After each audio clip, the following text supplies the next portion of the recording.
You comfy? Yes. Okay, good. Well, with us being comfortable, welcome back to, well, I mean, hopefully you saw the first one.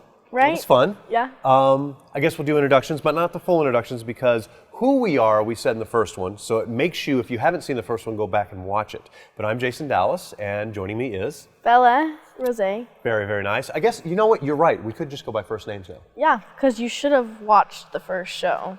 First episode. And we're getting so synonymous. See, I didn't use famous. Synonymous with cheer. That it's just Jason and Bella. Yep. Or, based on her contract, probably Bella and Jason. Yeah. I come first. Right, exactly. At least we know the order of things. Yeah. So speaking of order of things, we are in, I don't know, what, like the third or fourth week of the season? Somewhere in there, depending on who had what showcases when, right? Yeah. And I actually went to my very first ever live cheer competition this weekend. So we're here in Colorado, that's where the studios are, and there was, I'm not going to get the name right, but there was the All-Star Varsity Competition Cheer Extravaganza. That's what I'm going to call it. I only know that they said All-Star in the big sign, which you'll see. I have some footage that I'll be playing as we do this. But it was really crazy. I mean, it's one thing to see what you guys do, you know, in the competition when I'm editing the show and what's been captured on the Cheer Match Capture app. But what you guys do, seeing it real, and I was maybe, I mean, I know you were there. You were sitting in the coach's box. Yeah. So we were what? Like 5-10 feet from it? Yeah, that stage was like super close to Yeah. the fans, so you were like right up in it. Yeah, I wasn't expecting that. So I was maybe 10 feet away from the stage, maybe less than that. So, I mean, it was crazy. And I experienced a lot, you know, the cheering, and I have some questions. Yes. Okay. Okay. So one, when you guys do your jumps with either the spread eagle, I don't know what that's called. Toe touch. V for victory. Toe touch. Okay, toe touch. And then there's the one where the leg goes this way and your leg goes that way. It's this, the kind of like hurdle. Okay, a hurdle. That's actually, that makes complete sense. So when you do the toe touch and the hurdle, Yes. look at me. I heard a lot of screaming of hit. Yes. So is that tradition? Is there a reason you guys yell that? I don't know. That's like something that Just always been there? That's always been there. You just yell hit, and then like when you do some tumbling passes, like standing tumbling passes with back handsprings, you'll say push, push. Okay. Like it's kind of like crowd involvement. I don't know. That's something that's I've like just always done because it's something my gym has always done. Well, I noticed it like every match I saw. Yeah, That's just everyone does it. A tradition of live events. Yeah. I love that. Yeah. I might have yelled it once or twice. myself. You're learning. I'm trying. Yeah. Yes. I almost felt wrong, like I didn't know enough to yell it yet. So when I yelled it, and then I looked around to see if anybody saw me yell it because I was expecting them to be like, no. That's not the right part. No. I'm like, hit! And she goes flying in the air. It's like, no. It's okay. But that's the weird thing. Not weird. That's, as a spectator, so some of the biggest moves, obviously, nobody cheer. They cheer, but there's no saying for it. You know what I mean? Yeah. It's like, baskets! No. No, you don't say anything. You just hold your breath and go, everything go okay. So, hopefully she doesn't hit the ground. I know. Oh, so that's another thing. And I talked to some people, and it didn't happen that often, but I was watching a routine, and they had to stop the routine. Like, you heard the announcer come out and say, stop, stop, stop. And, of course, unfortunately, one of the competitors was lying on the ground. Were you there for that one? Yes, I was. Do you know what happened? I don't know what happened to the athlete specifically, but the team found a fill-in from another team to come in. So that's allowed? Yes, and she picked it up right where, like she did all the stunts. She didn't fill in for that athlete's tumbling, but all the stunts and like the pyramid, because like you can't just have one group not doing a pyramid, right? Because everything's connected. So she filled in for like her stunts specifically. Now, do the judges make allowances, understanding that it's an athlete that's come in that obviously doesn't know the full routine yet? So the way that works is the the judges keep the scoring up until the athlete's hurt. Okay. And then they rescore from when the athlete's hurt to the end. But you still have to do the whole routine. Right. But it's like split scoring. Okay, so that's how they kind of allocate the fact that, okay, there is going to be a change from this point on. So okay, that makes sense. Yes. What goes through as an athlete, and I don't know if that's ever happened to your team, but what do you think was going through that team's head when they were going to have to retake the match almost an hour later? You know, they built up and then they had to stop. And then they're bringing someone else in who obviously they know, they're all at the same gym. But what goes through an athlete's head when that's what's having to happen? Yeah. So this actually happened to my team at our final competition. It was like our final performance. Shut up. And it was right at the beginning of the routine. And she got hurt, and we had to bring in someone else. Luckily, this girl had filled in for us before, so she knew some of the routine. She already. actually practiced the routine and everything. Yeah. Okay. So she came in, and it's very stressful because you have to compete at a certain time, and you're trying to get her in and everything. But you kind of just try to focus on what you're doing, and then just hope that everything else on the other side goes well. Yeah, you're like, okay. Well, with that, I will say that I stayed for the awards, and that team ended up taking first in their division level. I think both division and level. So I mean, it was great. It was really, really great. A great end to that kind of story of true competitors. Yeah. So it's perfect. I regret to inform everybody that Paul is not with us this weekend. He's not. Or today. Yes, today. So he's busy. He's very busy. Very important man. So what I ended up doing is getting a new toy. So you guys keep an eye on the screen, because what I can do is this. Jason has to do 2 rolls today. I can't look. Did it change? It did change. It actually worked. Okay, Yes. so I actually can control the big screen now from my phone. Technology's great, and they're going to regret the fact that I ever found this out. Yeah. So with Make-A-Wish, ooh, watch this one. They used this one when they interviewed the Make-A-Wish CEO. It's very holiday-rific. It is. Okay, I'm going to put that here. I'll play with it all game. With Make-A-Wish, actually we saw for the first time level 6.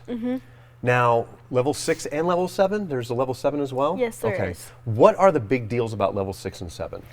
So it's kind of like that is the ultimate, that's what at least that I always work towards. You know, that's when you get to that point, that's the highest you can go. Oh, okay. It's like the most difficult skill level, and I would also say like mentally tough. You know, you're doing these skills that are super hard, and like it's just like it's also very physically hard on your body. There's special competitions with only level 6 and 7. Does every gym have a level 6 and 7 team, or do gyms have to work up to it as well? Gyms have to work up to it. Not every gym has it, and some gyms will only have 1. Others have a lot. And so, yeah, just based off the amount of athletes you have. And the talent that they have, too. Exactly, Right? and like Okay. what kind of division you want to go to Right. in those levels. So that leads us into our segment that we love to have, which is, cue the music.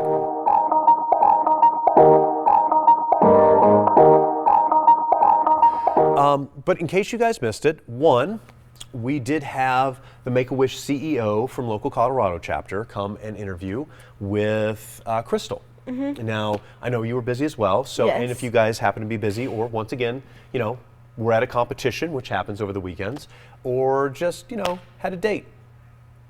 You know, that happens sometimes. Take a look at the Make-A-Wish interview with Crystal.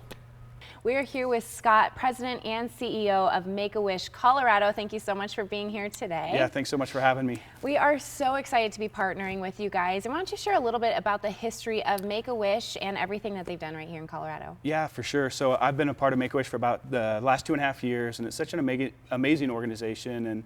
And we grant about 300 wishes, pre-pandemic, 300 wishes a year here in the state of Colorado, and tens of thousands of wishes across the country. And we can't do that without great, amazing partners like Cheer Match. And so we're just excited to be a partner. It's great to have, it's just great to be engaged with such an amazing organization. So.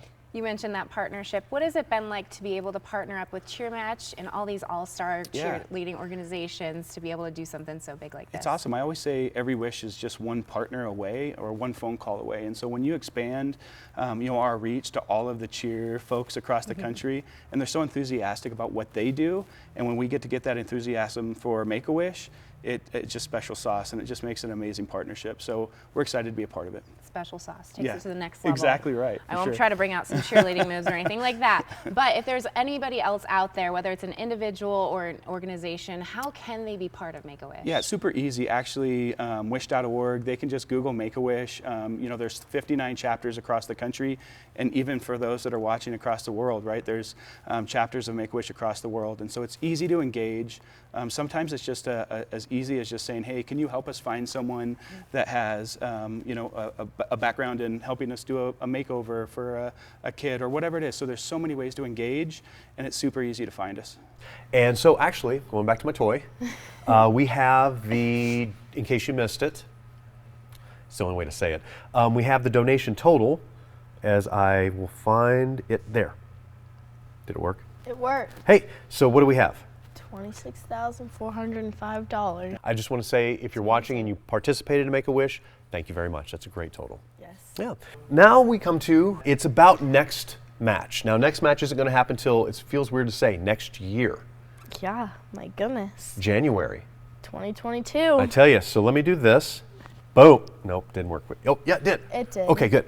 So the next match is the category match. And what's the date? The 23rd. Is this one right this time? This one's right, and it says Okay. noon. It says noon, so because if it wasn't right, guess what? Paul's not here. Yep. We would have no idea. If anything changes, we will let you know, Yep, we might have to do a little. right? Past future. We might have to get in the time machine once again. Yes. See, we don't have much of a budget here, but somehow we afford a time machine. It's good to go. Yeah. It's our secret. So the category match, have you heard anything about it? Not really, other than the fact that we talked a little bit about it the last show. Yeah. And kind of highlighting athletes or like skills or whatever on Yeah. a team. But that's about it. No, you're dead on. So what the category match is, for you guys out there and Bella, it's we're going to highlight every category of a routine. Yeah. And we're going to have a cheer match judge, one of our many judges. I think there's 200 of them. No, I don't know how many. There's a lot though.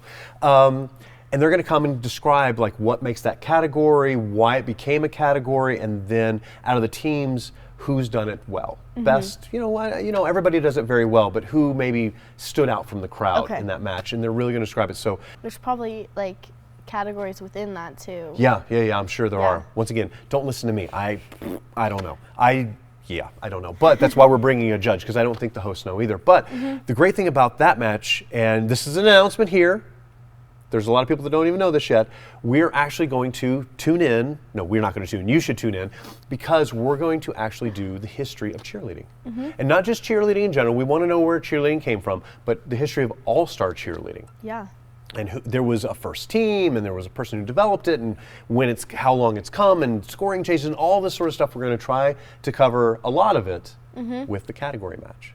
Yeah. So I think you need to tune in. It's gonna teach me some things.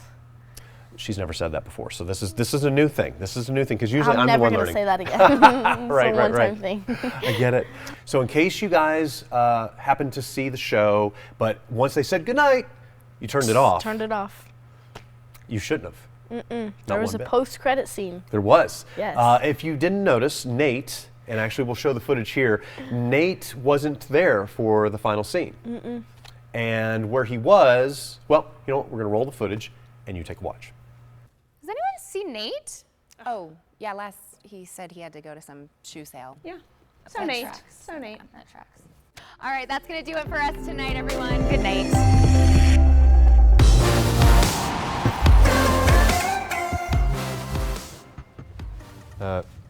Guys. Mia. Tiffany. Crystal. Happy holidays to me. So worth it. Well, welcome guys. Nate is back from his shoe trip, and I want to know all about what shoes you got. So the big debut shoe that you guys saw were the cool gray Jordan 11s released for this holiday season. So excited to have those in the collection. If you have not gotten them yet and you are a sneakerhead, I highly suggest you get them. They will go up in price. I also just secured the Jordan 1 Craft. Very excited about those. They will be here this week. I think it's easy to say I have a problem. Yeah. I probably definitely need help, but it's a passion of mine. You want to know what? They look amazing, so that Thank if you. the problem is that you look amazing, then that's okay. I'll take it. I'll Yeah. take it. Thank you. Have you ever had to compete against something that was like left up to a judge? Like you had to get judged and you were left with that result? Yeah, so I actually used to do competitive bodybuilding in a category called men's physique, and I guess in that there are a lot of similarities in that you do a lot of preparation, and then at the end of it, you just put your best effort, and someone else is going to look and see what you have presented and judge that accordingly. Absolutely. But it does kind of suck sometimes. I got to admit, to leave it all out there. Like there's nothing I can do really control. All you can control is the work you put in. Yep. All you can control is did you lift enough? Did you eat what you needed to eat? Did you get the rest you needed to get? And then to kind of go all of that work and prep, and then on the day of, they can just tell you like, yeah, you are the 4th best person that we saw today, which has actually happened to me. But it is okay because everything's a learning opportunity. And even getting that 4th still gave me the confidence to compete again, because it was my first show, and then I ultimately made it to nationals. I ended my bodybuilding career very early. I had other aspirations, but I definitely have felt that pressure. Well, you absolutely, like, you have to train all the time, and all that effort you put in, and then, like, I don't know how a body like building competition works, but with cheer it's only 2 minutes and 30 seconds, and you hope that all your training up until that point it just pays off, you know, and you can only control what you can control, and then the rest is up to the judges, and that is absolutely nerve-wracking. Yeah, you know, absolutely. And so something else that we both share, this is my first time really even being on camera and hosting, and I know that it's your first time hosting the show as one of the cheer match hosts. What have you like thought about that so far? To be honest, and I don't want anyone out there to think it's all easy, but it has been a breeze. I gotta say, it's been from the producer. You know, I think we have just great synergy.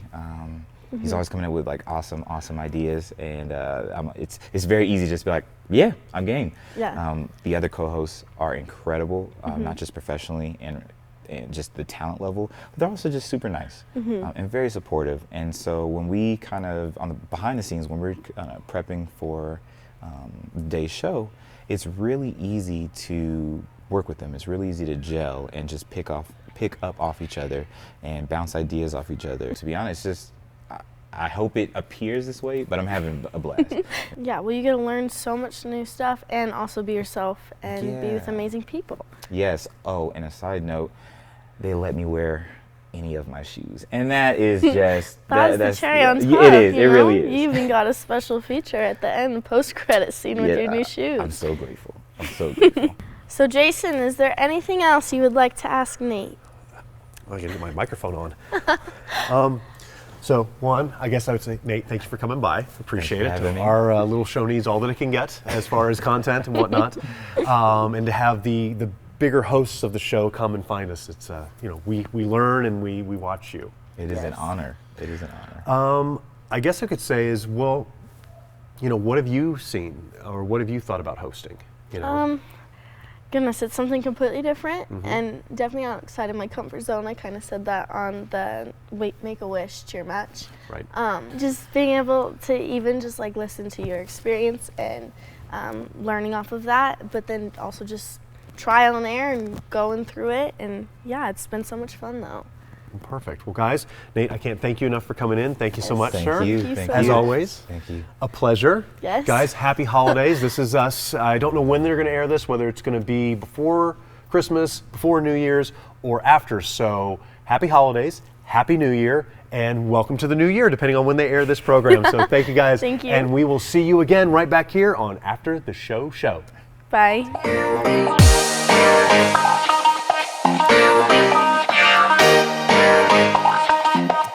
Crystal, why are you in a jacket?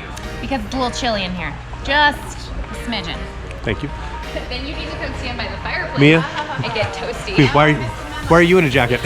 It is freezing in here. Is that usual on set, though? It's pretty usual. Also, I'm always frozen.